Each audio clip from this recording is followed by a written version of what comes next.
आज का टॉपिक है हॉरिजॉन्टल प्रोजेक्टाइल मोशन। तो हॉरिजॉन्टल प्रोजेक्टाइल मोशन की बात करते हैं। तो हम किसी बिल्डिंग से मान लो कोई बिल्डिंग है, उसकी हाइट कैपिटल एच है, उसको मतलब किसी प्रोजेक्टाइल को या किसी बॉडी को हमने हॉरिजॉन्टली यू वेलोसिटी से प्रोजेक्ट कर दिया। इनिशियल वेलोसिटी यू दी है, वो भी क्या हॉरिजॉन्टल डायरेक्शन की। तो अगर हम याद यहाँ पर बात करते हैं तो X direction horizontal initial velocity क्या है, यू के बराबर।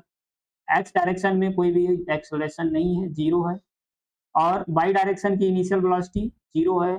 बाई डायरेक्शन का जो एक्सेलरेशन है वो g के बराबर है। हमने यहाँ पर प्लस g लिया, मतलब हम क्या करेंगे, डाउनवर्ड डायरेक्शन को प्लस मान लेते हैं, अपवर्ड को माइनस मान लेते हैं। तो ये कंडीशन दी गई हमको इनिशियली। तो हमसे यहाँ पर जैसे कि हमसे पूछा जाए कि टाइम ऑफ फ्लाइट क्या होगा, कितने टाइम के बाद ये ग्राउंड को हिट करेगा, मतलब इसका टाइम ऑफ फ्लाइट क्या होगा। हमसे पूछा जा सकता है किसी भी पॉइंट पर इसकी वेलोसिटी, टाइम के बाद या फिर कुछ हाइट कवर करने के बाद इसकी वेलोसिटी क्या होगी, हाइट पूछी जा सकती है कि इतने टाइम के बाद कितनी हाइट कवर की। और हमसे एंगल पूछा जा सकता है कि कुछ टाइम के बाद ये हॉरिजॉन्टल से कितना एंगल बनाएगा। तो यहाँ पर कई सारी चीजें पूछी जा सकती हैं हमसे। तो अब हम बात करते हैं इक्वेशन ऑफ ट्राइजेक्टरी की। इक्वेशन ऑफ ट्राइजेक्टरी मतलब जो हॉरिजॉन्टल प्रोजेक्टाइल मोशन है, इसके पाथ की इक्वेशन की बात करें। तो इक्वेशन ऑफ ट्राइजेक्टरी क्या होगी इसकी इसकी बात करें। तो अगर हम बात करें तो पहले एक्स डायरेक्शन का इसका डिस्प्लेसमेंट टाइम टी के बाद क्या होगा, अगर हम बात करें, सॉरी ये टाइम टी के बाद नहीं, अभी हम टी इक्वल टू 0 पर ही निकाल रहे हैं। तो एक्स डायरेक्शन का एक्सेलरेशन क्या होगा, टाइम टी के बाद ही निकालते हैं। टाइम टी के बाद मतलब इसका एक्स डायरेक्शन का डिस्प्लेसमेंट कैलकुलेट कर लेते हैं। तो वो कितना होगा, एक्स डायरेक्शन की वेलोसिटी इनटू टाइम, और जो कि एक्स डायरेक्शन की वेलोसिटी कितनी है, यू के बराबर जो इनिशियल वेलोसिटी इनटू टी। तो यहाँ से हम क्या लिख सकते हैं, T equal to X divided by U. Y direction की इक्वेशन लिखते हैं। तो Y direction U Y into T minus half G T square. अब बाई डायरेक्शन की इनिशियल वेलोसिटी क्या है, जीरो। तो ये तो पूरा टर्म जीरो हो जाएगी, यहाँ पे प्लस रखते हैं क्योंकि हमने जी को क्या लिया है, डाउनवर्ड। डाउनवर्ड जी क्या है, डाउनवर्ड है, और डाउनवर्ड डायरेक्शन को क्या लिया है, प्लस। तो यहाँ से बाई इक्वल टू क्या आ जाएगा हमारे पास, हाफ जी टी स्क्वायर। तो हाफ जी टी की जगह क्या रख सकते हैं, x square, x divided by you. तो टी का स्क्वायर है, मतलब x square divided by u square. तो ये हमारे पास आ गई क्या है, इक्वेशन ऑफ ट्राइजेक्टरी कितनी आई, half g x square divided by u square. अब हम बात करते हैं वेलोसिटी किसी जर्नल पॉइंट पर, मतलब टाइम टी के बाद इसकी क्या वेलोसिटी होगी। तो अगर हम वेलोसिटी की बात करें तो एक्स डायरेक्शन की वेलोसिटी तो हमेशा कांस्टेंट रहती है, जो कि किसके, इनिशियल जो एक्स डायरेक्शन की है यू के बराबर। बाई डायरेक्शन की वेलोसिटी कैसे निकालेंगे, यू बाई, बाई डायरेक्शन की वेलोसिटी क्या हो जाएगी, you by minus plus G T, you by plus G T. अब यू बाई क्या है, इनिशियल वेलोसिटी बाई डायरेक्शन की जो कि जीरो है, मतलब बाई डायरेक्शन की टाइम टी के बाद वेलोसिटी कितनी आ गई, जी टी के बराबर। तो नेट वेलोसिटी हम निकाल लेंगे, यहाँ से क्या हो जाएगा, एक्स डायरेक्शन की वेलोसिटी का स्क्वायर प्लस बाई डायरेक्शन की वेलोसिटी का स्क्वायर। एक्स डायरेक्शन की वेलोसिटी कितनी है, यू, यू का स्क्वायर, बाई डायरेक्शन की क्या है, जी टी, मतलब क्या हो जाएगा, जी स्क्वायर टी स्क्वायर। तो ये हमारे पास नेट वेलोसिटी आ जाएगी टाइम टी के बाद। अगर हमसे एंगल पूछा जाए कि टाइम टी के बाद ये हॉरिजॉन्टल से कितना एंगल बनाएगा, तो tan थीटा इक्वल टू क्या आ जाएगा, बाई डायरेक्शन की velocity divided by x direction की वेलोसिटी। तो बाई डायरेक्शन की वेलोसिटी कितनी, जीटी, और एक्स डायरेक्शन की यू के बराबर है। तो ये आ जाएगी हमारे पास एंगल कि हॉरिजॉन्टल से टी टाइम के बाद कितना एंगल बना रहा है। अब बात करते हैं इसका नेट डिस्प्लेसमेंट टाइम टी के बाद क्या होगा। तो एक्स डायरेक्शन का displacement X equal to U into T के बराबर होगा, एक्स डायरेक्शन की वेलोसिटी कांस्टेंट है। और बाई डायरेक्शन का डिस्प्लेसमेंट बाई इक्वल टू क्या होगा, U Y T plus half G T square. अब ये तो जीरो है इनिशियल वेलोसिटी, तो सिर्फ क्या हो जाएगा, हाफ जी टी स्क्वायर। तो नेट डिस्प्लेसमेंट वेक्टर क्या आ जाएगा, एक्स आई कैप, एक्स डायरेक्शन का displacement plus by J cap. तो अगर इसका मैग्नीट्यूड हम निकालेंगे तो कितना आएगा, रूट एक्स का यू टी का स्क्वायर, मतलब you square T square plus half G T का होल स्क्वायर। तो ये आ जाएगा हमारे पास नेट डिस्प्लेसमेंट टाइम टी के बाद। अब बात करते हैं हम टाइम ऑफ फ्लाइट की, कि टाइम ऑफ फ्लाइट क्या होगा इसका, मतलब कितने टाइम के बाद ये ग्राउंड को हिट करेगा। तो अगर हम यहाँ पर टाइम ऑफ फ्लाइट की बात करें तो टाइम ऑफ फ्लाइट कैसे निकालेंगे। तो ये जो हाइट कितनी कवर कर रहा है, कैपिटल एच के बराबर।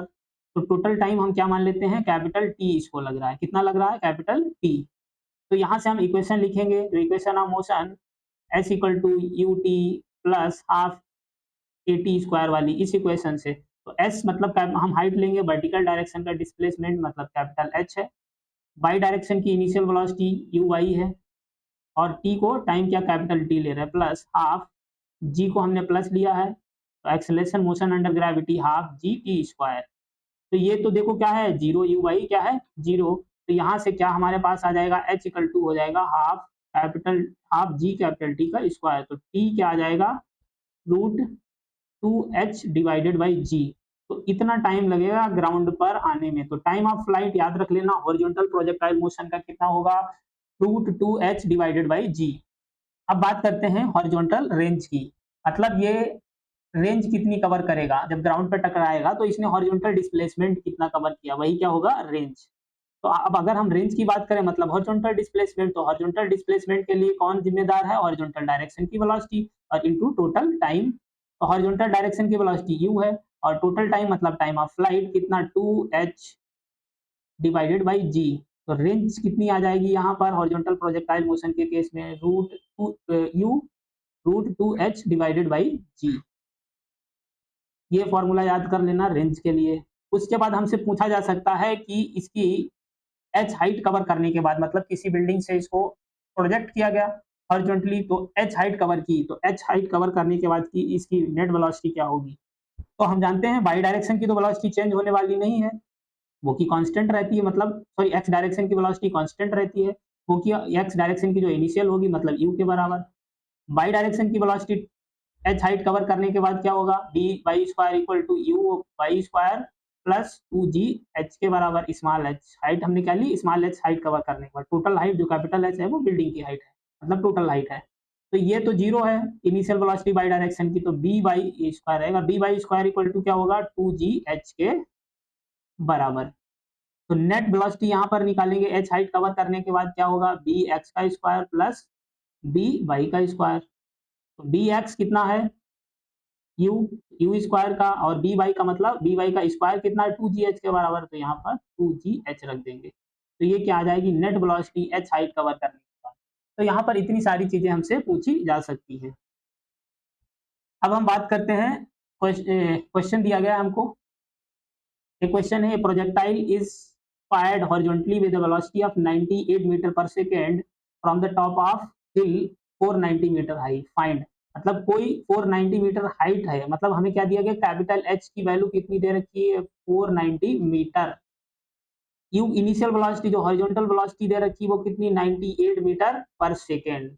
अब हमसे क्या पूछा गया है, time taken to the reach the ground, मतलब क्या, time of flight capital T, और क्या पूछा गया, distance of the target from the hill, मतलब क्या पूछा गया, रेंज हिल से, मतलब जो हिल है उससे टारगेट की डिस्टेंस कितनी है, मतलब क्या, रेंज पूछा गया। तो पहले पार्ट की बात करें अगर हम, पहले पार्ट में क्या पूछा गया, फर्स्ट नंबर पे हमें से पूछा गया टाइम ऑफ फ्लाइट, कितना टाइम लगेगा, time of flight. Time of flight क्या होगा, t equal to root two h divided by जी।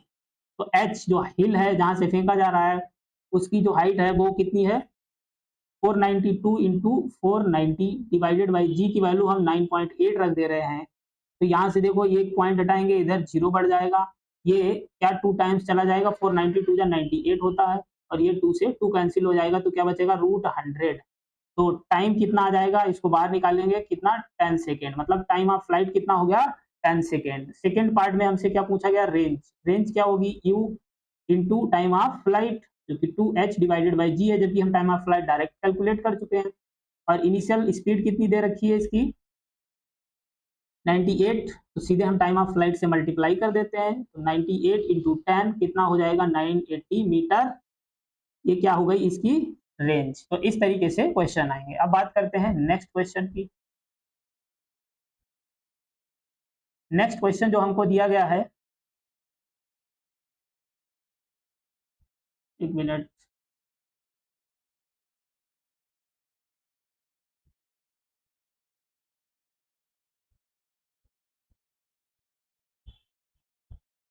जो नेक्स्ट क्वेश्चन दिया गया है वो क्वेश्चन कह रहा है, an aeroplane is moving horizontally with a speed of 180 kilometre पर hour, drops a food packet while flying at a height of 490 metre. कितनी हाइट है? 490 मीटर पर। तो हमें क्या कैलकुलेट करना? Horizontal range. हॉरिजॉन्टल रेंज के लिए क्या फॉर्मूला है? R equal to U root 2h divided by जी।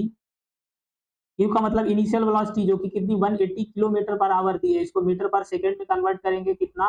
5/18 से मल्टीप्लाई करेंगे, 18 से 18 कैंसिल हो जाएगा, तो ये कितना आ जाएगा? 50। तो हमारे पास यू कितना आ गया? 50 मीटर पर सेकेंड। और ये कितनी दी गई? हाइट। ये क्या दिया गया? Capital H. तो ये तो हो गया 50 रूट 490 इंटू 2, जी की वैल्यू 9.8, पॉइंट हटाएंगे इधर 0 बढ़ जाएगा, ये 2 टाइम्स चला जाएगा, तो ये 2 कैंसिल हो जाएगा, ये क्या हो जाएगा? 100 बाहर निकालेंगे तो कितना हो जाएगा? 10 बाहर आ जाएगा, और 10 इंटू 50 मतलब 500 मीटर। तो रेंज कितनी आ गई हमारे पास यहाँ पर? 500 मीटर। मतलब थर्ड ऑप्शन करेक्ट हो जाएगा।